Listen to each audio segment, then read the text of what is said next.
ಸಚಿವ ಸ್ಥಾನಕ್ಕೆ ಬಿ ನಾಗೇಂದ್ರ ರಾಜೀನಾಮೆ ಇಂಗಿತ.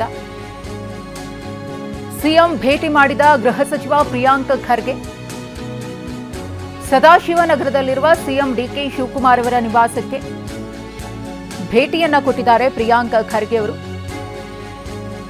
ನಾಗೇಂದ್ರ ರಾಜೀನಾಮೆ ಚರ್ಚೆಯ ಬೆನ್ನಲ್ಲೇ ಪ್ರಿಯಾಂಕ್ ಅವರು ಭೇಟಿಯನ್ನ ಕೊಟ್ಟಿರುವುದು ಕೂಡ ತೀವ್ರ ಕುತೂಹಲವನ್ನ ಕೆರಳಿಸಿದೆ.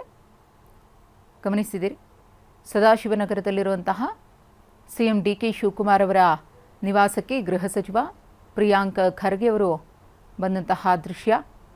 ಒಂದು ಕಡೆ ನಾಗೇಂದ್ರ ಅವರು ನಾನು ರಾಜೀನಾಮೆಯನ್ನು ಕೊಡ್ತೀನಿ, ನನ್ನಿಂದ ಪಕ್ಷಕ್ಕೆ ಮುಜುಗರ ಆಗುವುದನ್ನು ತಪ್ಪಿಸುವ ಕಾರಣದಿಂದಾಗಿ ರಾಜೀನಾಮೆ ಕೊಡೋದಕ್ಕೆ ನಿರ್ಧರಿಸಿದ್ದೇನೆ.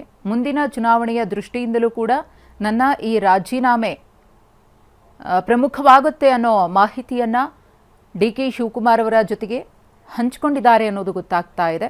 ಈ ಬೆಳವಣಿಗೆಯ ಬೆನ್ನಲ್ಲೇ ಇದೀಗ ಡಿಕೆ ಶಿವಕುಮಾರ್ ಅವರ ನಿವಾಸಕ್ಕೆ ಪ್ರಿಯಾಂಕ್ ಖರ್ಗೆ ಅವರು ಭೇಟಿಯನ್ನು ನೀಡಿದ್ದಾರೆ.